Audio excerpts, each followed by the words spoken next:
وعلى آله وأصحابه ومن اهتدى بهديه واستنى بسنته إلى يوم الدين. Amma ba'd. Kita sambung muka surat 191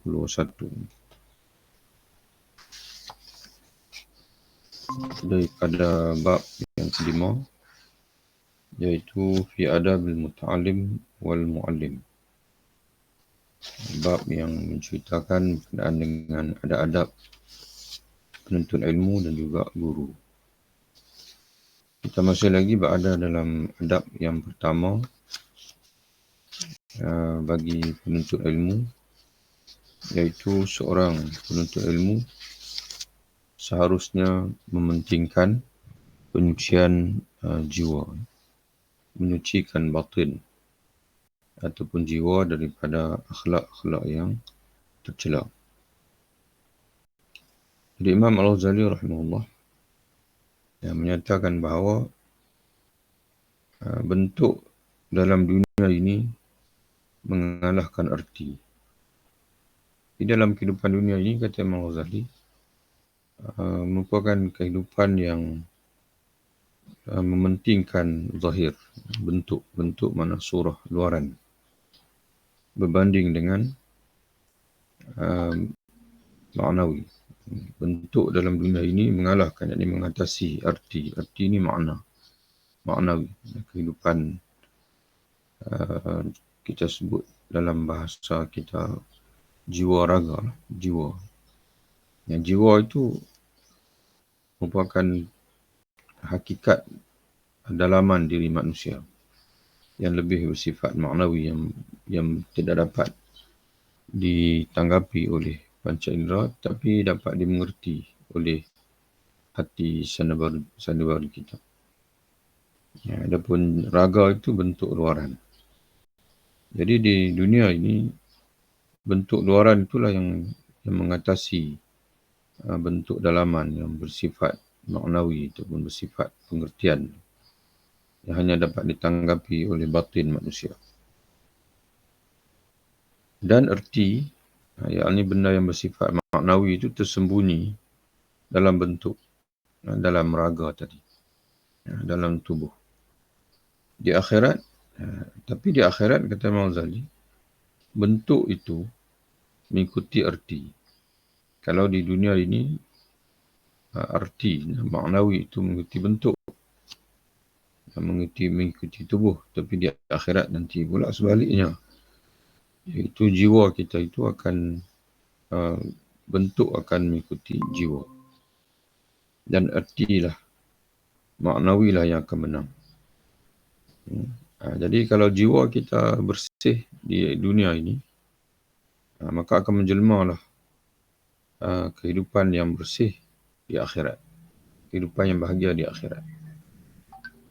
Dan kemudian tubuh kita akan mengikuti kebahagiaan jiwa kita di sana. Tapi jika sekiranya kita hadir ke akhirat dengan jiwa yang kotor, maka kehidupan kita pun akan menjadi sengsara di sana.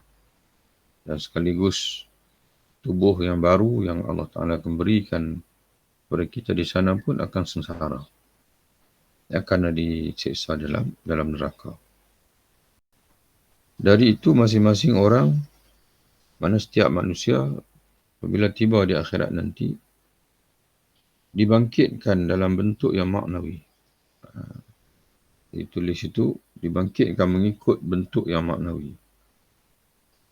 Dibangkitkan mengikut, dipanggil jiwa dia, menurut pengertian dari bentuk tersebut. Menurut hadis, orang yang mengoyak-ngoyakkan kehormatan orang lain, jadi makna orang yang di dunia ini dia suka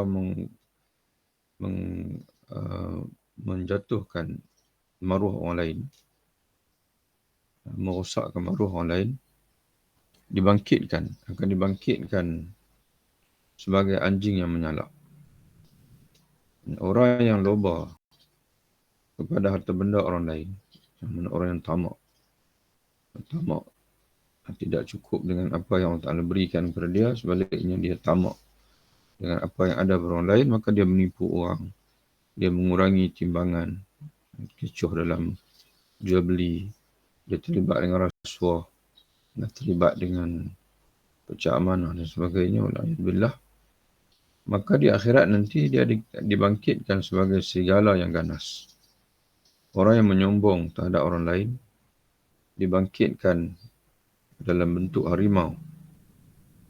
Dan orang yang mencari menjadi kepala, mana orang yang makna dia suka jawatan, gila pangkat, nak menjadi ketua, menjadi kepala, menjadi ketua. Mana dia mencari, makna mengingini untuk menjadi ketua, dibangkitkan dalam bentuk singa. Namun dalam nota kaki itu disebutkan dirawikan oleh Al-Tha'labi dari Al-Bara' dengan sanad yang dhaif. Hadis ini dengan sanad yang dhaif. Hadis yang lemah. Dalam tahqiq Ihya Ulumuddin, edisi yang diterbitkan oleh Darul Minhaj, dia menyebutkan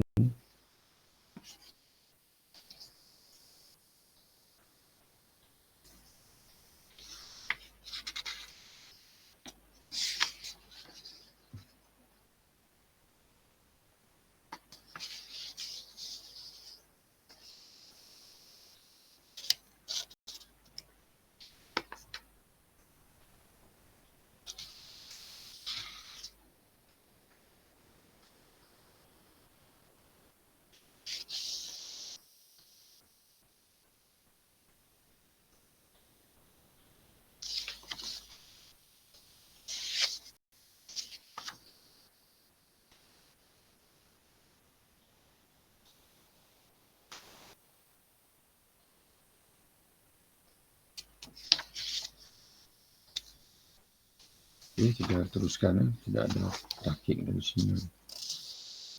Okay, begitulah tahqiq daripada Imam Al-Iraqi. Hadis tadi adalah hadis yang lemah. Banyaklah hadis berkenaan dengan hal di atas dan menjadi tamsil ibarat kepada orang yang mempunyai mata hati dan mata kepala. Tapi tamsil yang disebut dalam riwayat tadi ini hanya diambil iktibar. Jadi tamsil ibarat. Tuan-tuan kena pindahlah ibarat mana ibrah. Tamsil yang menjadi ibrah. Bukan ibaratnya ibrah. Ibrah ni pengajaran kepada orang-orang yang mempunyai mata hati dan juga pemikiran, mata kepala, mana yang punya pemikiran. Adapun orang yang hidup hanya melihat dengan mata luaran saja, maka dia tidak akan ambil ibrah. Dia bertamsil dan seperti itu. Jikalau anda menyatakan bahawa banyaklah pelajar yang rendah budi memperolehi ilmu pengetahuan, maka tahulah anda kiranya. Jadi kata Imam Ghazali, dia dah jelas dah tadi bahasanya seorang penuntut ilmu itu mesti mementingkan penyucian batin. Bukan semata-mata belajar untuk menimba banyak maklumat. Sebaliknya kena fokuskan dalam pengajian ini untuk membersihkan jiwa, membersihkan batin. Maka mungkin kamu akan berkata, akan memberi komentar, akan beri komen. Itu macam mana ramai pelajar yang rendah budi, yang tidak mementingkan penyucian jiwa pun, tak mementingkan akhlak. Tapi memperoleh ilmu pengetahuan yang banyak. Maka kata Imam Ghazali, tahulah anda kiranya bahawa alangkah jauhnya ilmu itu dari ilmu yang sebenarnya. Jadi kalau kamu tengok ada pelajar ataupun sebagaimana kamu sebut lebih banyak orang yang belajar agama, yang betul-betul belajar, tapi tak mentingkan pun akhlak, penyucian batin. Maka kata Imam Ghazali, ketahuilah bahawasanya mereka itu walaupun betul-betul lumus, tapi jauh daripada ilmu yang sebenar, yang berguna di akhirat. ilmu yang bawa kebahagiaan.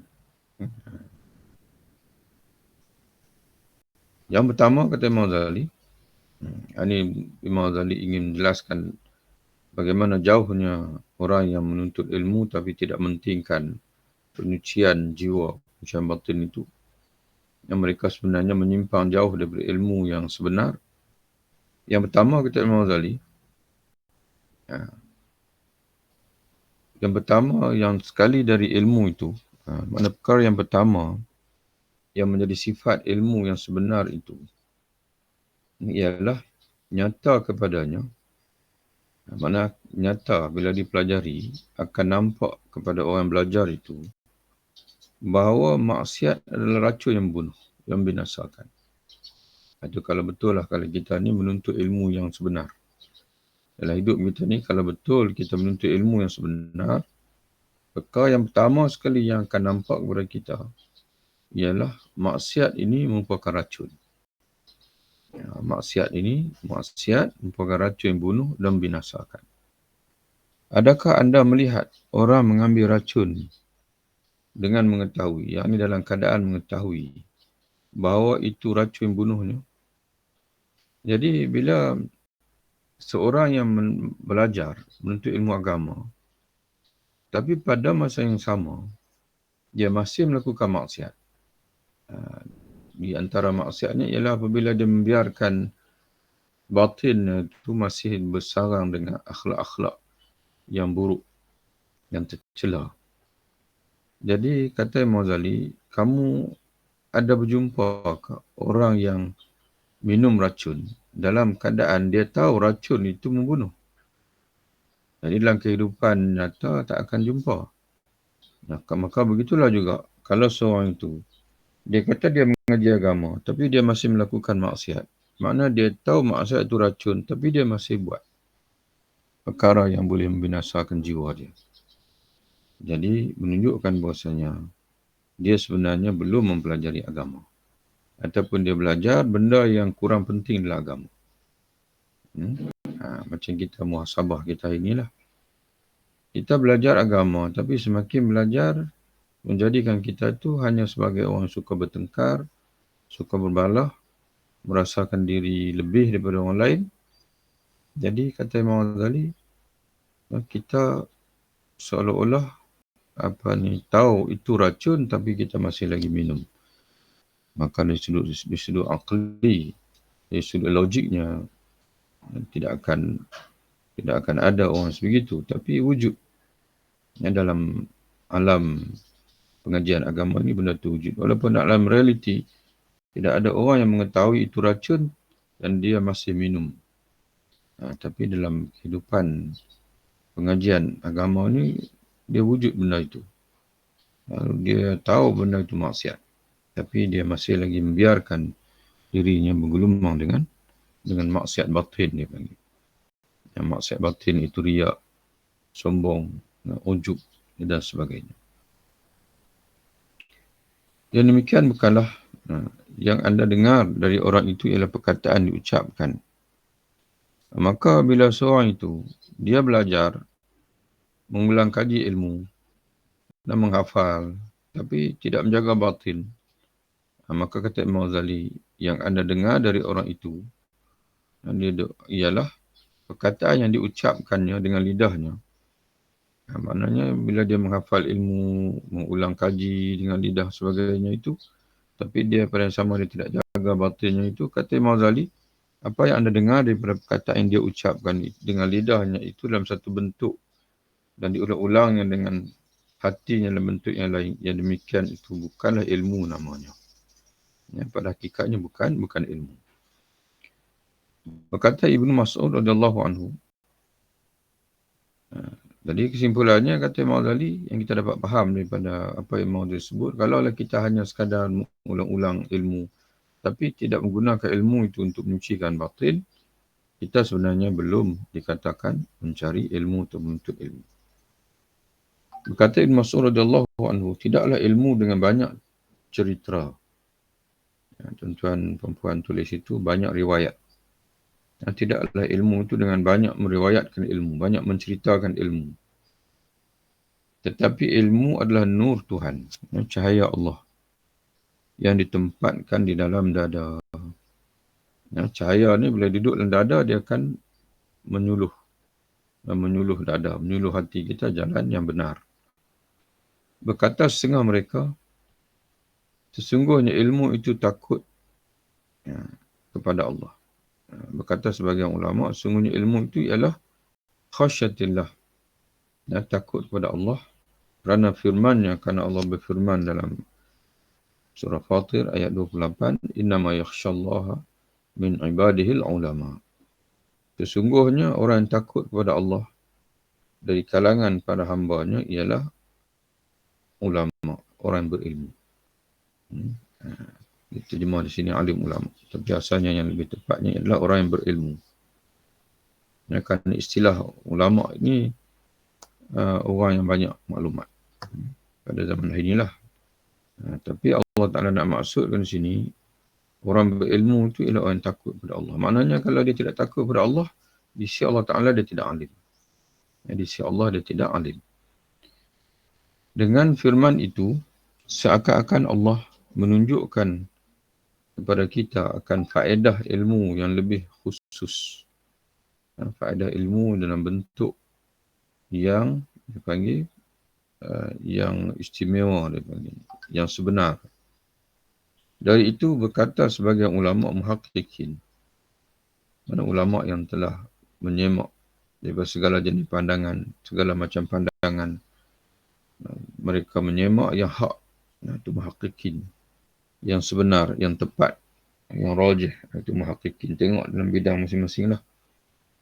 Kalau dari segi tafsir, para ulama muhaqqiqin, maka mereka menyemak tafsiran yang sebenar, yang paling tepat mengikut konteks ayat ataupun maksud ayat. Kalau dari segi muhaqqiqin, dari segi hadis pula, mereka menyemak rawi. Satu rawi itu yang diikhtilafkan. Itu yang sebenarnya itu, tetenya itu apa dia. Kalau dari segi hadis pula, matan hadis. Dari segi maknanya apa dia. Itu para ulama muhaqqiqin. Dan dari itu berkata sebagian ulama muhaqqiqin, bahawa erti perkataan mereka, iaitu para ulama selalu menyebutkan satu ungkapan, kami pelajari ilmu bukan kerana Allah, maka seganlah ilmu itu selain kerana Allah. Jadi tuan-tuan sekalian kena pindah sikit tu, namun, maka tu namun segan, enggan. Segan tu tuan-tuan pindah kepada enggan. Kami mencari ilmu bukan kerana Allah, namun ilmu enggan untuk berada pada kami, melainkan kerana Allah. Melainkan kalau kami menuntutnya kerana Allah. Jadi kalau menuntut ilmu bukan kerana Allah, maka ilmu tak akan singgah kepada kita. Ilmu tidak akan singgah kepada kita. Dalam bahasa Arabnya disebut ta'allamnal ilma li ghairillah fa'aba, menenggan. Fa'abal ilmu ayyakuna illa lillah. Maka ilmu itu sendiri enggan untuk berada pada kami, melainkan kalau kami menuntutnya kerana Allah. Bahawa maksud dia kata, maksud ungkapan ini kata Al-Mawzali, ilmu itu enggan dan tidak mau kepada kami. Kalau kami tidak ikhlas kerana Allah, maka tak terbukalah kikatnya kepada kami. Hanya yang ada bagi kami ialah cerita-ceritanya dan kata-katanya saja. Hanya sekadar maklumat ataupun riwayat. Banyak ilmu, tapi hakikatnya tidak terjemah kepada kita, penuntut ilmu. Kerana kita tidak ikhlas kepada Allah Ta'ala. Maka menjadilah sebagaimana Allah Ta'ala sebut dalam Al-Quran. Ulama-ulama Bani Israel yang menghafal kitab Taurat, kitab Injil dan sebagainya, kama salil himar yahmilu asfara, sama seperti kaldai-kaldai yang mengendong atau memikul kitab-kitab hulu ke hilir. Kaldai, kita muatkan kitab berjilid-jilid atas belakang dia, Dia berjalan ikut tuan dia tapi dia tidak tahu apa langsung. Dia tak tahu jalan yang benar. Dia tak tahu jalan yang betul. Jadi Allah Ta'ala umpamakan ulama Ahlul Kitab sebegitu. Wal'iyadzubillah. Kalau anda menyatakan bahawa, jadi kalau anda memberi komen pula, ulasan pula, bahawa saya melihat kebanyakan ulama fuqaha muhaqqiqin yang terkemuka dalam ilmu furu' dan usul, terhitung dari tokoh-tokoh besar, adalah budi pekertinya tercela dan tidak berusaha membersihkan diri daripadanya. Maka jawabnya, bila anda mengetahui tingkat-tingkat ilmu pengetahuan dan mengetahui pula ilmu akhirat, nescaya jelaslah bagi anda bahawa apa yang dikerjakan mereka itu sedikit gunanya dari segi ilmu pengetahuan. Ya. Jadi kata Imam Ghazali, kalau kamu memberi komen pula, memberi ulasan pula, itu macam mana? Ramai tokoh-tokoh besar yang lebih bergelumang dengan ilmu furu' dan juga ilmu usul, tidak bergelumang dengan ilmu akhirat sebagaimana yang kamu sebut, bahawasanya ilmu akhirat, ilmu penyucian jiwa lah ilmu yang paling utama, yang paling bernilai. Tapi kalau kita tengok dari segi realiti, tulisan-tulisan berjilid-jilid lebih banyak kepada fiqh, cabang-cabang furu' agama dan sebagainya. Maka kata Imam Ghazali, seolah-olah Imam Ghazali nak sebut kepada kita, nilai itu tak boleh tengok, tak boleh lihat kepada apa yang menjadi penerimaan orang ramai. Tak boleh tengok situ. Kena tengok dari segi kita sendiri kena tahu tingkat ilmu. Maknanya sebelum ni Imam Ghazali dah cerita dekat kita dah. Nak tengok nilai ilmu tu, sama ada ilmu tu paling bernilai, kurang bernilai dan sebagainya, jangan tengok kepada sambutan orang ramai kepada dia. Kena tengok dari sudut realiti, hakikat dari sudut ilmu tu sendiri. Maka sebab itu kata Imam Ghazali, maka jawapannya ialah bila anda mengetahui, mana anda kena mengetahui tingkat-tingkat ilmu pengetahuan. Jadi bila kamu mengetahui tingkat-tingkat ilmu pengetahuan dan mengetahui pula ilmu akhirat, daripada tingkat ilmu pengetahuan itu, ilmu apa yang berkait dengan akhirat, dan saya jelas bagi anda bahawa apa yang mereka kerjakan itu sedikit faedahnya, manfaatnya dari segi ilmu pengetahuan. Maknanya bersibuk dengan benda yang kurang berfaedah, meninggalkan benda yang paling berfaedah. Karena kata Imam Ghazali, kegunaan ilmu itu baru ada, hanya ada dari segi amalan kerana Allah. Apabila ilmu itu digunakan lillahi ta'ala kerana Allah. Apabila tujuannya mendekatkan diri kepadanya. Apabila tujuan belajar itu untuk beramal bagi mendekatkan diri kepada Allah, barulah ilmu itu bernilai. Jadi kalau sekadar mengetahui masalah-masalah hukum, masalah agama, itu tidak ada nilai. Belum ada nilai. Melainkan kalaulah dikaitkan dengan takarub kepada Allah Ta'ala. Untuk itu sudah disinggung dahulu dan nanti akan dijelaskan lagi dengan lebih tegas dan terang insya-Allah. Mana dia dah sebut dah pada kita dulu. Di antaranya dulu kalau tuan-tuan masih ingat, kita dah baca dulu Imam Ghazali bawa pandangan Sufyan As-Sauri. Dia menyebutkan, dia kata dalam di antara cabang fiqh yang selalu orang bergelumang dengan dia ni ialah masalah nikah kahwin, masalah cerai, masalah khuluk, masalah talak khuluk dan sebagainya. Dia kata, apakah dengan mengetahui masalah-masalah itu semata-mata kita akan beramal dan juga mendekatkan diri dengan Allah? Dia tadi itu masalah ilmu, dia panggil masalah furu' yang mana hanya untuk menyelesaikan masalah. Kalau ada orang tanya soalan, orang mengadu hal dekat kita, kita sebagai orang alim, dia menghadapi masalah krisis dengan isteri dia atau dengan suami, ingin bercerai dan sebagainya, maka barulah ilmu itu digunakan. Tapi kalau orang semua jadi baik, ilmu tu tak akan digunakan. Tidak akan keluar. Berbeza dengan ilmu mengenal Allah. Berbeza dengan ilmu tentang solat berjamaah, tentang solat sunat, ilmu tentang fadilat baca Quran, ilmu tentang fadilat puasa. Jadi sebab itu ilmu yang paling berguna dalam hidup kita ini, selain daripada ilmu akidah mengenal Allah sebagai ilmu, adalah ilmu fadail amal. Ilmu fadilat amalan. Kerana ilmu itulah yang sebenarnya yang kita nak amal.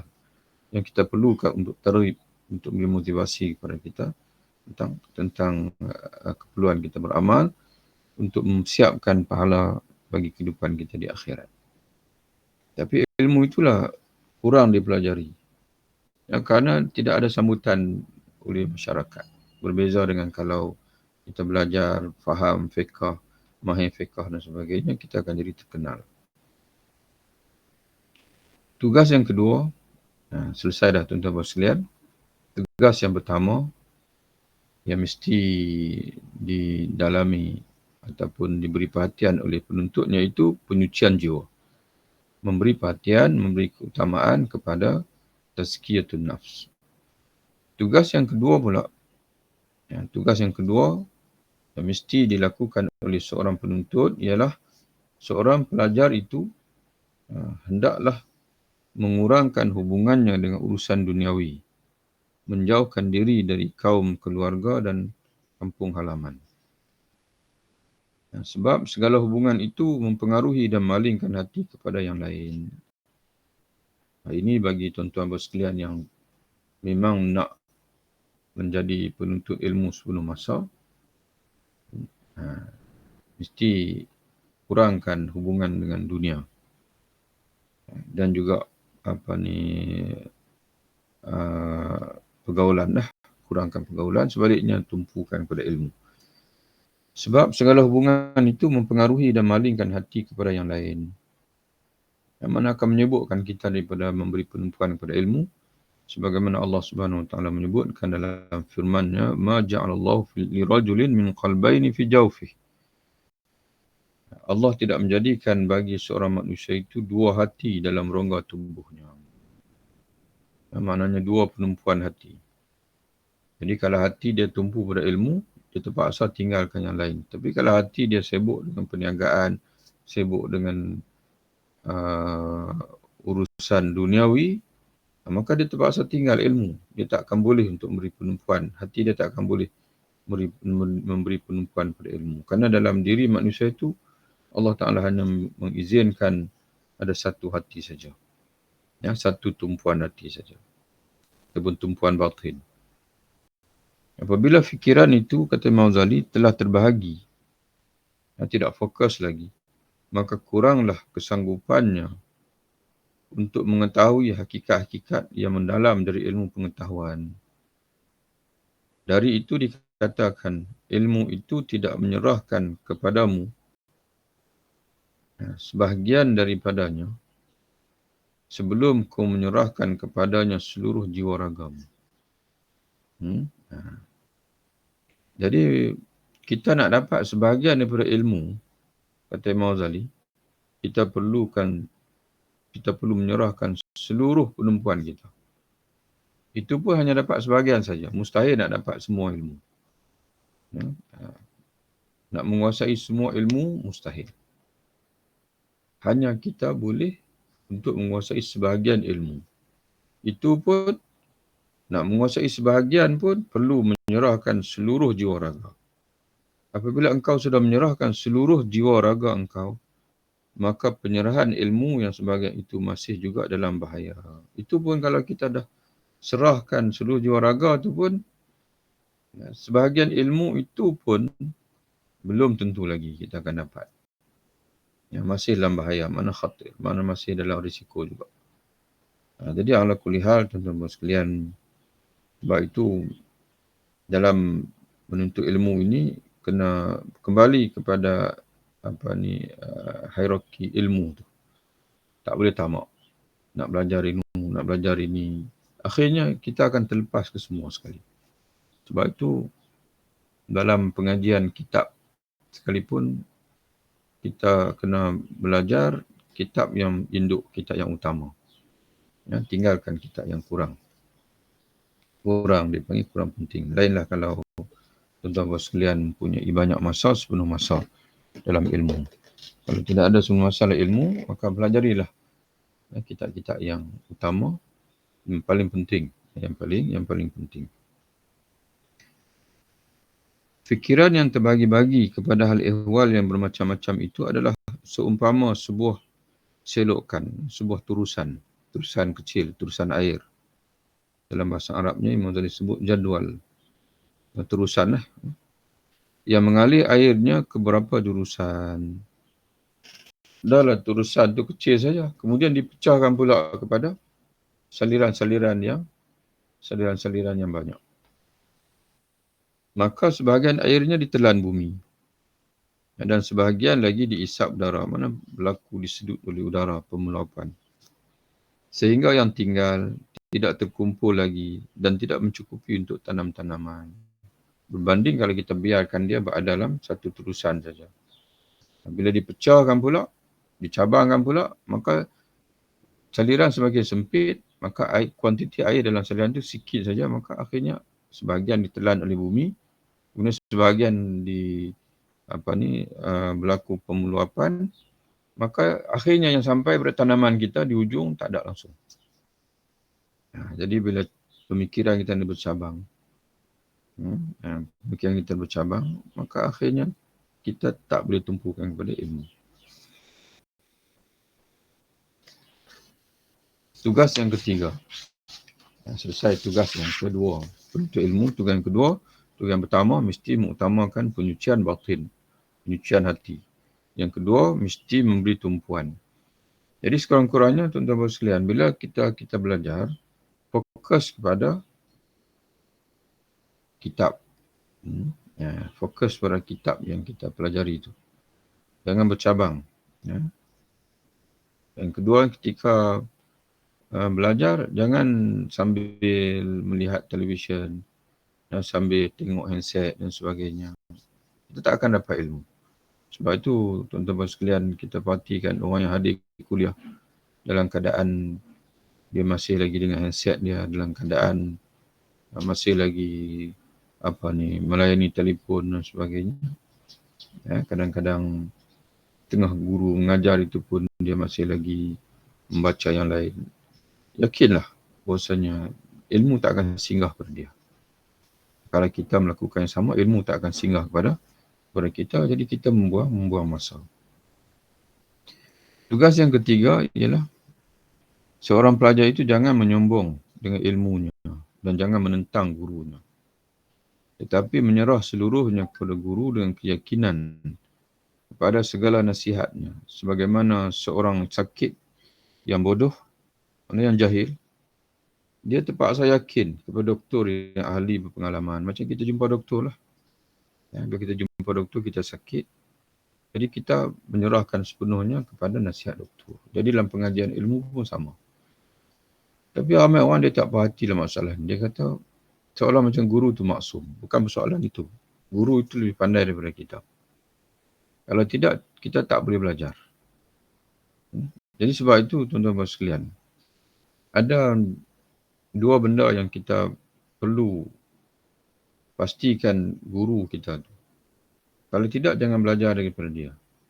Yang pertama, kena pastikan bahawa dia itu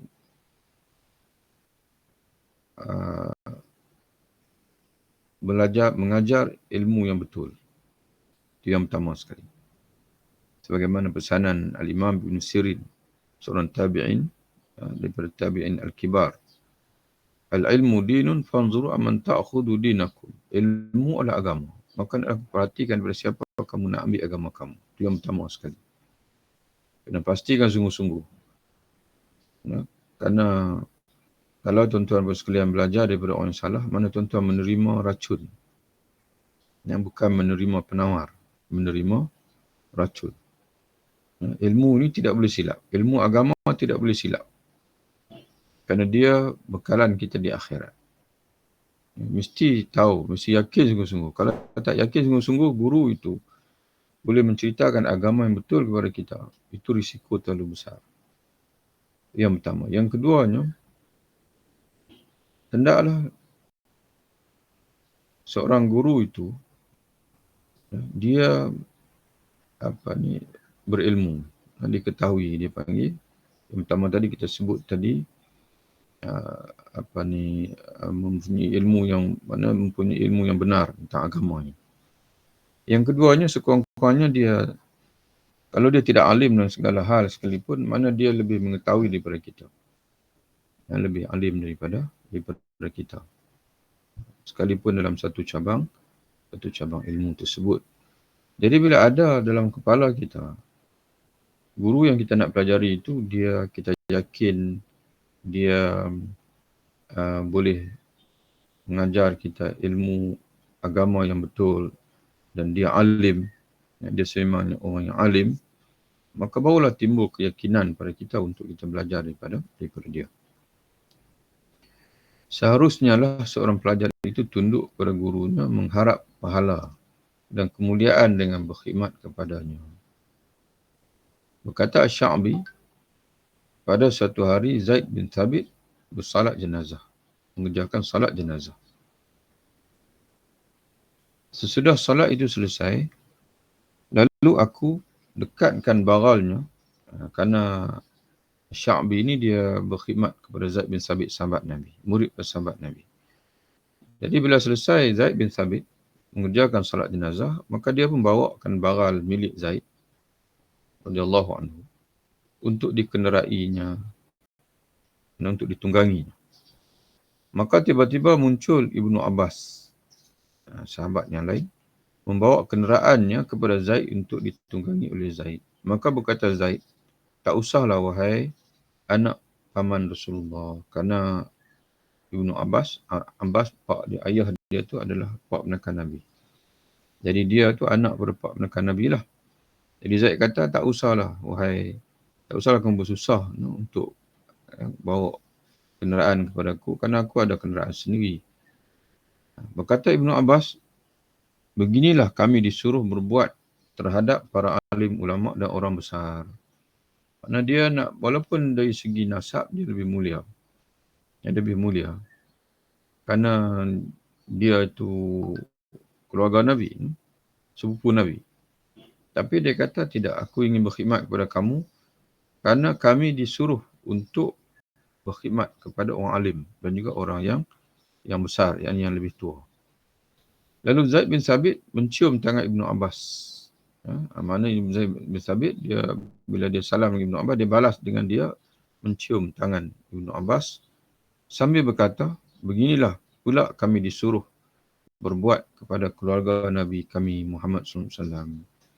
Mana mereka saling hormat menghormati, melihat kepada kedudukan masing-masing. Bersabda Nabi SAW, "Laisa min akhlaqil mu'min at-tamalluq illa fi talabil ilmi." Tidaklah sebahagian daripada budi pekerti seorang mukmin itu merendahkan diri, mana menghina diri pada orang lain, tamalluq. Sebaiknya dia terjemah dengan menghina diri, merendah diri. Merendah diri maknanya dengan tadallul. Tadallul maknanya menghina diri. Tidaklah menghina diri itu sebahagian daripada akhlak seorang mukmin illa fi talabil ilmi, melainkan pada menuntut ilmu. Melainkan pada hubungan seorang penuntut dengan guru. Tapi tengok dalam hadis di bawah tu, tahqiq Imam Iraqi di bawah, dirawikan Ibnu Adi dari Muaz dan Abi Umamah. Ibnu Adi dari Muaz dan Abi Umamah dengan sanad yang dhaif. Hadis ni kata Imam Iraqi, sanad dia adalah dhaif. Dari itu tidaklah layak bagi seorang pelajar menyombong terhadap gurunya. Termasuk sebahagian daripada menyombong terhadap guru itu ialah tidak mau belajar kecuali dari guru yang terkenal benar keahliannya. Kita dah sebutlah tadi bahasanya asalkan guru itu dia memiliki ilmu yang sahih, maknanya dikenali tidak dikenali sebagai orang yang ahli bid'ah, iaitu orang yang mengajar ilmu salah.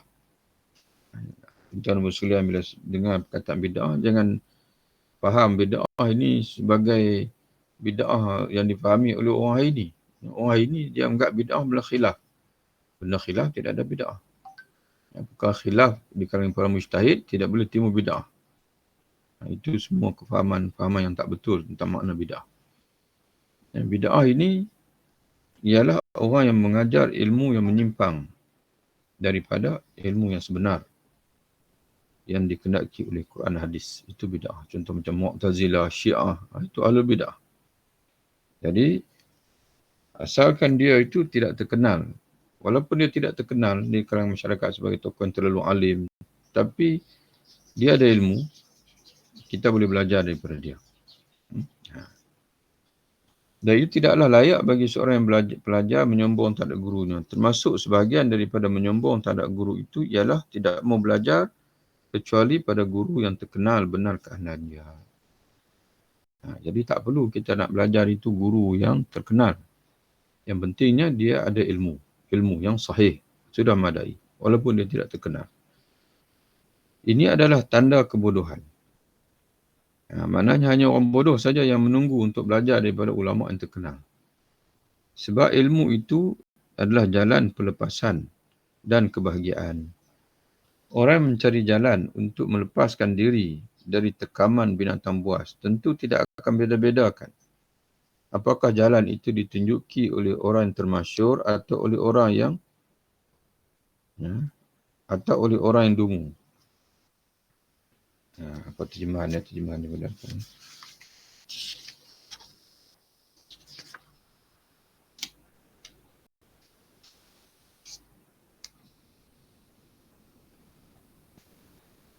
Terjemahan dia agak silap lah.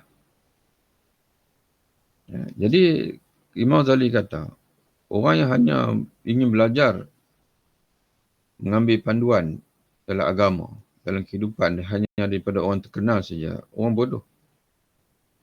Imam Ghazali bagi contoh dekat kita. Kalaulah di depan kita ada satu bahaya, binatang buas. Mana di depan sana tu ada singa. Orang yang cerdik, dia akan memberi perhatian apa saja dipanggil peringatan. Tapi kalau orang yang bodoh, dia hanya bila orang beritahu dia, di depan sana tu ada singa. Dia tengok, kamu ni terkenal tak terkenal nak bagi peringatan dekat saya ni, di depan ada singa. Itu orang tak cerdik. Orang yang cerdik, dia tak kira siapa. Asalkan orang itu memberi peringatan dekat dia, dia akan ambil peringatan.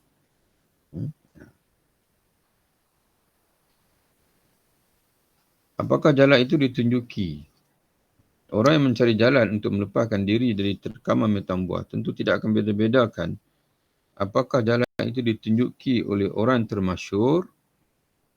Dia tak kira orang yang cerita dekat dia singa ada di depan tu orang itu terkenal ke tak terkenal ke, ataupun orang yang dungu. Dungu ni tuan-tuan sekalian ni terjemahan silap. Dalam bahasa Arab ni orang disebut khamilun. Khamilun bukan dungu. Khamilun ni makna orang yang tak dikenali. Orang yang dipanggil apa? Yang tak dikenali lah khamilun. Terkaman kebuasan api neraka kepada orang jahil adalah lebih hebat dari tekaman seluruh binatang buas. Mana orang yang dipanggil apa? Bagi kita yang tidak tahu di depan kita tu ada singa, siapa saja yang beri peringatan dekat kita, kita akan terima. Sama ada dia terkenal ke, dia pernah menteri ke, dia menteri besar ke, dia hatta orang yang tak dikenali pun kita tetap akan terima peringatan daripada dia. Sebab kalau kita tak terima, nanti kita akan diterkam oleh singa. Kata Imam Ghazali, bahaya neraka itu lebih besar daripada bahaya singa. Jadi sebab itu, siapa saja yang boleh mengajar kita bagaimana untuk mengelak daripada neraka, kita kena terima. Asalkan dia tahu, walaupun dia tidak terkenal. Ilmu pengetahuan itu adalah barang yang hilang dari tangan seorang mukmin yang harus dipungutnya di mana saja diperolehinya. dan harus diucapkan terima kasih kepada siapa saja yang membawa kepadanya. Dari itu berkata pantun, berkata syair. Berkata syair, pengetahuan itu adalah perjuangan bagi pemuda yang bercecah tinggi. Ini pun tuan-tuan sekalian kena pindah jugalah. Terjemahan dia tu sukar untuk kita faham. Apa yang Imam Ghazali sebut dalam bahasa ni, bahasa Arabnya. Kata Imam Ghazali, al-ilmu harbun lil fata al-muta'ali. Ilmu adalah musuh bagi pemuda yang meninggi diri. Al-ilmu harbun lil fata al-muta'ali. Harbun ni asalnya peperangan.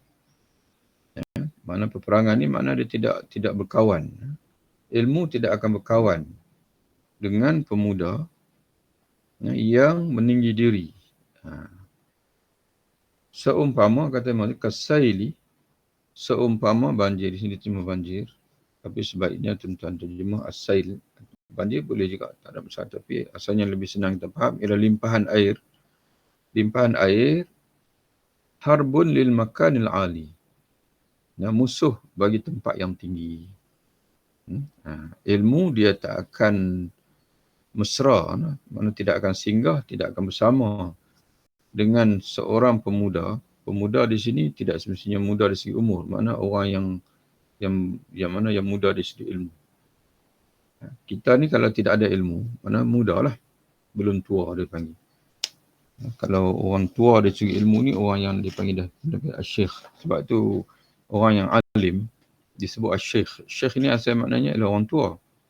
Tapi kadang-kadang dia muda tapi orang panggil syekh. Sebab apa? Sebab dia tua dari sudut ilmu. Matang dari sudut ilmu. Walaupun dari sudut umur belum matang kerana belum tua. Tapi dia matang dari sudut ilmu kerana dia mengaji banyak. Banding kita, kalau kita ni dewasa dari sudut ilmu, dari sudut umur, tapi kita ni jahil, itu tak orang tak panggil syekh. Jadi kata syair, dia kata, al-ilmu harbun lil fata al-muta'ali. Ilmu itulah musuh bagi pemuda yang meninggi diri, seumpama limpahan air adalah musuh bagi tempat tinggi. Sebab air ini dia akan singgah tempat rendah. Dia datang tempat tinggi, hujan, awan, tempat tinggi. Kemudian akan turun. Mula-mula sekali, air ini akan turun di bukit. Sebab bukitlah tempat tinggi. Kemudian akan mengalir turun ke bawah. Dan dia akan cari tempat yang rendah. Jadi sebab itu, air paling banyak sekali menakung di laut. Kerana laut adalah tempat yang paling rendah. Jadi sebab itu, kalau kita nak ilmu, kita kena merendahkan diri di hadapan guru. Ilmu pengetahuan tidak tercapai selain dengan merendah diri dan penuh perhatian. Sebagaimana firman Allah Ta'ala, inna fi dhalika la dzikra liman kana lahu qalbun aw alqa as-sam'a wa huwa syahid. InsyaAllah sekalian, yang ini kita sambung dalam bacaan kita dalam siri yang berikutnya insyaAllah. Wabillahi taufiq. Assalamualaikum warahmatullahi wabarakatuh. Waalaikumsalam. Terima kasih Ustaz. Ya, sama insyaAllah.